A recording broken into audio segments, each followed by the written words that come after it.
नमस्कार, मैं शिवांगन से अनीता बोल रही हूँ।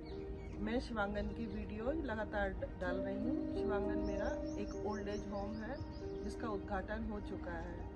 तो अपनी आध्यात्मिक यात्रा भी मैं साथ साथ बता रही हूँ। तो आध्यात्मिक यात्रा बताने का मेरा मकसद यही है कि आप जीवन में किसी भी चीज़ से डरे नहीं, ना बीमारी से, ना उम्र के किसी भी पड़ाव से। चाहे वो कितना भी आपका पड़ाव हो, 50 के बाद हो, 60 के बाद हो, परिस्थितियाँ भी कुछ भी हो, आप डरे नहीं। तो मेरा आध्यात्मिक यात्रा बताने का वही मकसद है और मैं वही चीज़ें को बता रही हूँ जिन चीज़ों से मैं गुजरी हूँ। मैं कहीं से भी पढ़कर अगर मैंने जीवन में अपनाया है उस चीज़ को, 2-4 कदम मैं चली हूँ तो ही मैं बता पा रही हूँ, नहीं तो मैं नहीं बताऊँगी। बहुत सारी चीज़ों को मैंने नहीं अपनाया या मेरी छूट गई तो मैं उनको भी ऑनेस्टली स्वीकार कर रही हूँ।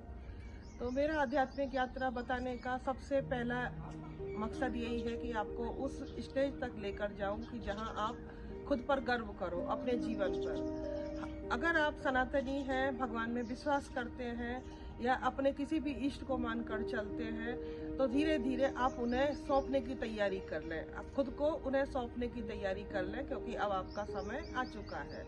वो तैयारी आप जितना जल्दी कर लोगे उतना अच्छा रहेगा।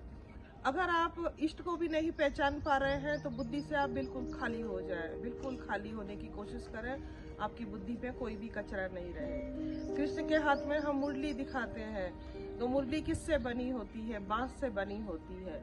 बांस पूरा खाली होता है तभी भगवान सुरीली मुरली के रूप में उसे बजा पाते हैं। शंकर के हाथ में डमरू दिखाते हैं, डमरू भी भीतर से खाली होता है, ठोस नहीं होता।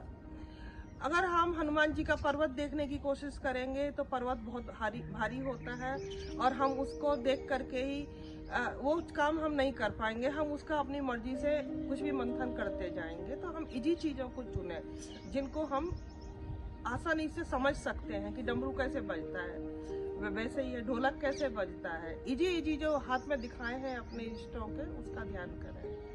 सबसे पहले वो बनने के लिए आपको संयम और नियम, ये दोनों मार्ग अपनाने पड़ेंगे।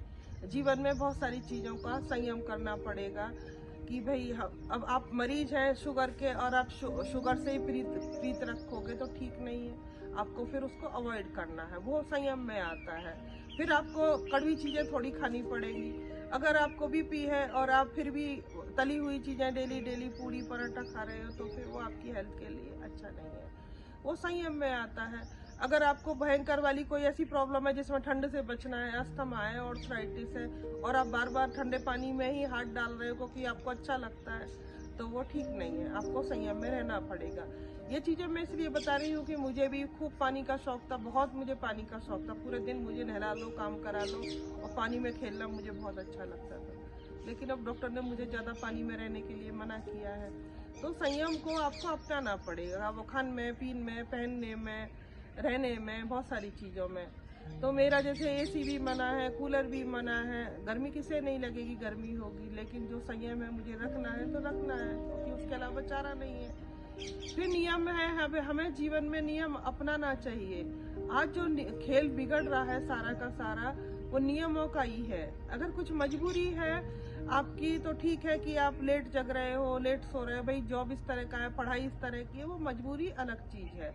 वो मजबूरी भी अगर आप थोड़े समय उसे फेस कर लोगे तो आपको मजबूत ही बनाएगी, आपको कमजोर नहीं बनाएगी। तो वो एक अलग मैटर है। वरना आप नॉर्मल लाइफ जी रहे हो तो फिर नॉर्मली रहो और उसमें नियम, कुछ ना कुछ नियम बनाओ।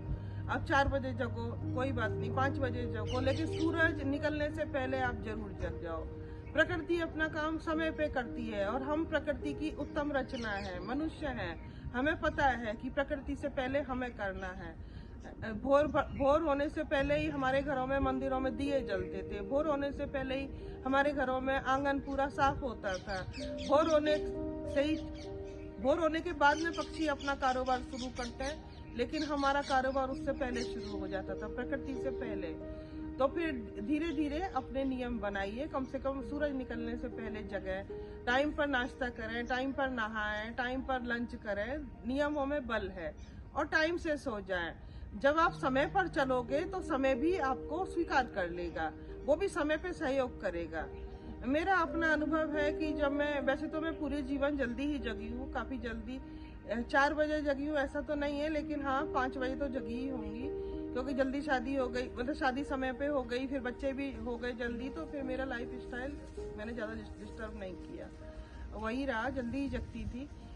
सूरज निकलने से पहले ही मैं हमेशा जगी हूँ, लेकिन बीमारी के कारण थोड़ा 19-20 हुआ होगा।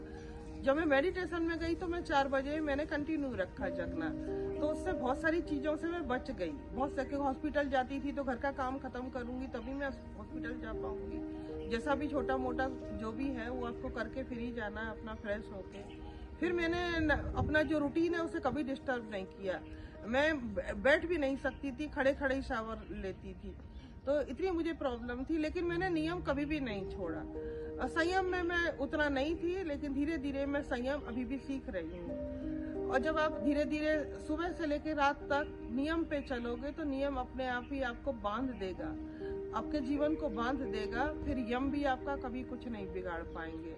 हम जब बुढ़ापे में आते आते जब हमारा मौत का सफर सामने शुरू होता है तो सबसे ज्यादा जो डर है वो यम का बैठता है। तो नियम और संयम पर आप चलोगे तो यम भी आपका कभी कुछ नहीं बिगाड़ेंगे, क्योंकि आपने अपना जीवन भगवान को सौंपा या इष्ट को सौंपा किसी को, तो इष्ट को सौंपने से आप स्वयं में विशिष्ट अनुभव करेंगे। भाई आपने उसको सौंपा, धीरे धीरे धीरे धीरे वो भी आपको स्वीकार करने लगेंगे।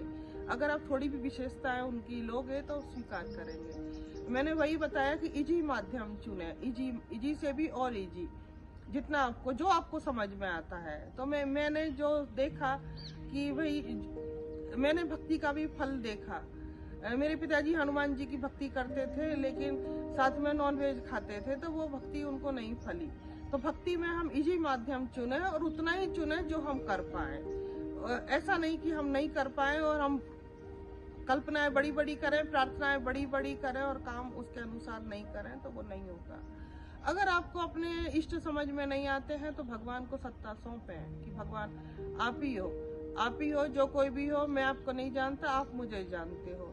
और जो हम कहते हैं कि भाई मैं तो बुरा हूँ, पापी हूँ, ऐसा नहीं है। कोई भी व्यक्ति जो जिसमें मनुष्यता के गुण हैं वो कभी भी बुरा नहीं हो सकता। और प्रकृति अपना हिसाब किताब समय पे अपने आप क्लियर करती चलती है। इसका अनुभव मुझे हुआ जब मैं फर्स्ट टाइम मेरी डिलीवरी हुई तो 36 घंटे के लेबर पेन से मैं गुजरी थी। उस समय मैं कोई भी अध्यात्म का सहारा नहीं लेती थी, बस थोड़ा बहुत पूजा पाठ करती थी। लेकिन लेबर रूम तक पहुंचते पहुंचते मुझे ऐसा एहसास हुआ कि मैंने कुछ ना कुछ बहुत बुरा किया है, बहुत बुरा, जिसके कारण मैं इतनी तकलीफ में हूँ। तो प्रकृति अपने आप अपना हिसाब किताब क्लियर करती चलती है। आपका अपने आप हिसाब किताब उम्र के साथ जो दुख दर्द आते हैं तो वो निपटाते चलते हैं, उसमें वो लास्ट का इंतजार नहीं करते कभी भी। और लास्ट तक आते आते अब आप अपनी स्वयं तैयारी कर लेते हो, सौंपने की तैयारी कर लेते हो। जैसे इस सबसे इजी एग्जाम्पल, क्योंकि हम सतयुग की कामना कर रहे हैं तो कृष्ण ही सतयुग का मेन हीरो कहो तो कृष्ण ही है। तो कृष्ण के हाथ में बांसुरी दिखाते हैं तो बांसुरी बनती किससे है? बिल्कुल पतले से बांस से। पतला सा बांस एकदम खाली, बिल्कुल जितना आप खाली रहोगे उतना हल्के रहोगे, तो आपका बजना आसान होगा, उसका बजाना आसान होगा। सीधी सी बात है। तो आपको बजने के लिए पहले तैयारी करनी है, फिर ही सामने वाला आपका बजा पाएगा। सुरीली धुन उसमें से निकलेंगी जो धुन दूसरे को खींचेगी। तो धीरे धीरे आप उन्हीं चीजों पे काम करें जिनके लिए आपने पूरा जीवन देखा है, और अपने गुणों को ईश्वर को सौंपे।